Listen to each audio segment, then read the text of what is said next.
اللہ رب العزت نے اپنی مخلوق کی ہدایت کے لیے مختلف اوقات میں مختلف انبیاء اور رسل مبعوث فرمائے اور انہیں مخلوق خدا کی ہدایت کا فریضہ سونپا۔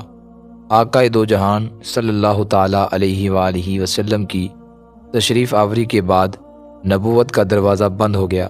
آپ خاتم النبیین بن کر تشریف لائے۔ آپ صلی اللہ تعالیٰ علیہ وآلہ وسلم کے بعد صحابہ اکرام، تابعین اور تبع تابعین امت کی ہدایت کا فریضہ سر انجام دیتے رہے۔ بعد میں کئی اولیاء کرام اللہ رب العزت اور اس کے حبیب مکرم صلی اللہ تعالیٰ علیہ وآلہ وسلم کی تعلیمات کی شمع روشن کرتے رہے، لیکن اولیاء کرام میں جو مقام و مرتبہ حضور غوث الاعظم شیخ عبد القادر جیلانی محبوب سبحانی رحمۃ اللہ تعالیٰ کو نصیب ہوا، وہ کسی اور کے حصے میں نہیں آیا۔ حضرت شیخ عبد القادر جیلانی رحمۃ اللہ تعالیٰ کی پیدائش یکم رمضان المبارک 470 ہجری بمطابق 17 مارچ 1078 عیسوی ایران کے صوبہ کرمان شاہ کے مغربی شہر گیلان میں ہوئی۔ اسی نسبت سے آپ کو گیلانی بھی کہا جاتا ہے۔ حضرت شیخ عبد القادر جیلانی محبوب سبحانی کی والد محترم اپنے وقت کے شیخ کامل تھے۔ آپ رحمۃ اللہ تعالیٰ کے والد محترم کا اسم گرامی حضرت سید ابو صالح جنگی دوست تھا، جنہیں جہاد کے ساتھ بے پناہ لگاؤ تھا اور ہمہ وقت نفسانی خواہشات کے ساتھ حالت جہاد میں رہتے۔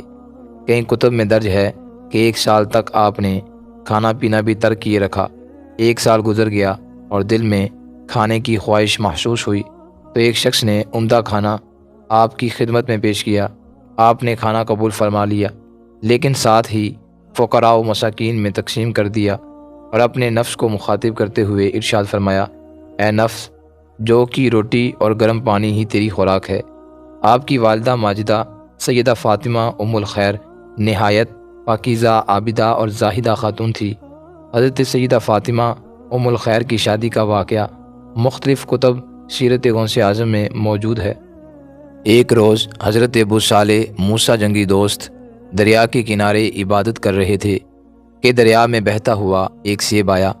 حضرت ابو صالح جنگی دوست نے وہ سیب دریا سے نکالا اور بسم اللہ پڑھ کر کھا لیا۔ کچھ دیر بعد خیال آیا کہ مالک کی اجازت کے بغیر کھا لینا جائز نہ تھا۔ آپ رحمۃ اللہ تعالیٰ پانی کے بہاؤ کی الٹی سمت چل پڑے اور آپ نے باغ کے مالک کا پوچھا۔ باغ کے مالک سید عبداللہ کی خدمت میں حاضر ہوئے اور سارا ماجرا عرض کیا۔ حضرت سید عبداللہ رحمۃ اللہ تعالیٰ بھی اللہ کے مقبول بندے تھے۔ وہ سمجھ گئے کہ یہ نوجوان اللہ کا خاص بندہ ہے۔ آپ نے ارشاد فرمایا کہ تم 10 سال تک اس باغ کی رکھوالی کرو، پھر معاف کرنے کے بارے میں سوچوں گا۔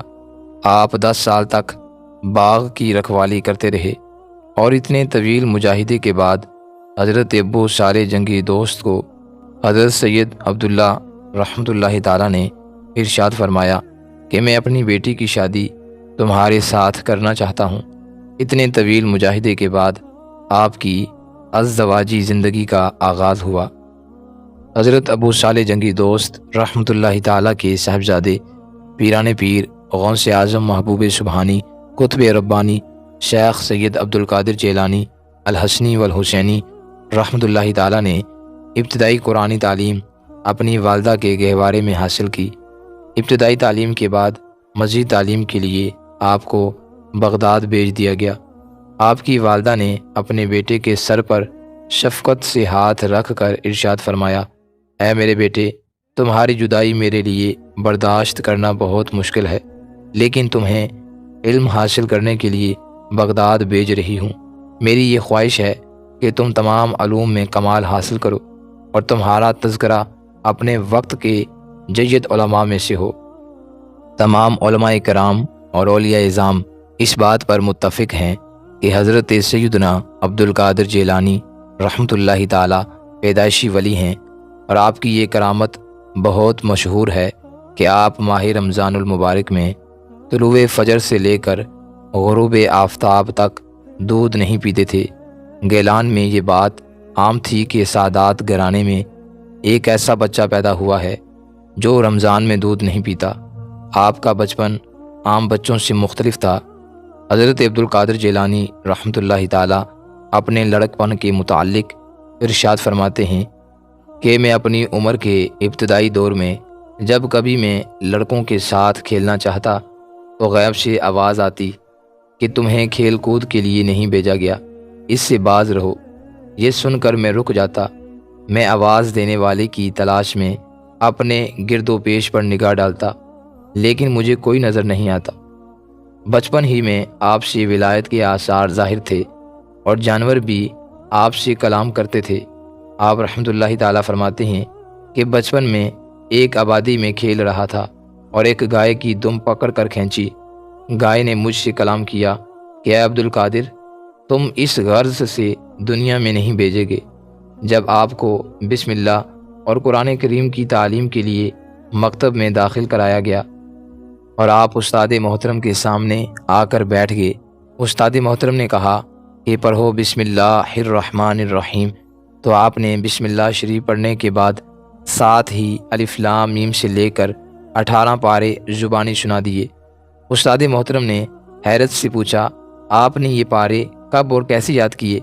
انہوں نے کہا کہ میری والدہ ماجدہ 18 سپاروں کی حافظہ تھی جن کا وہ اکثر ورد کیا کرتی تھی۔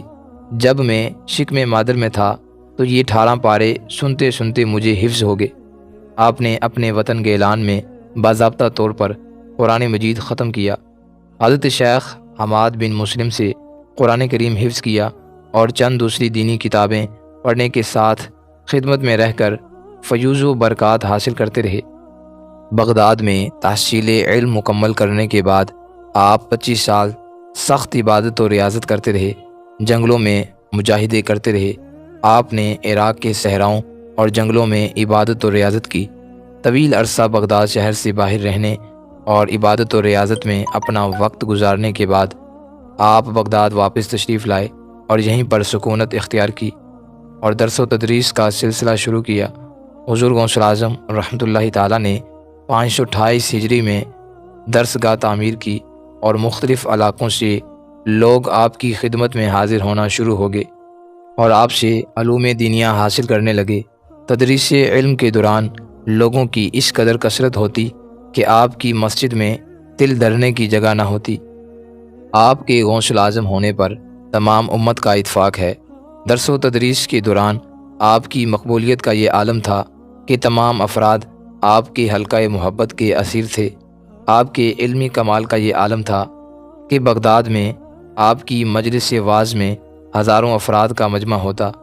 حضور غوث اعظم شیخ عبد القادر جیلانی محبوب سبحانی رحمۃ اللہ تعالیٰ کے حلقہ درس میں انسانوں کے علاوہ جنات کی بھی کثیر تعداد موجود ہوتی اور آپ ان کو بھی زیور تعلیم سے آراستہ فرماتے۔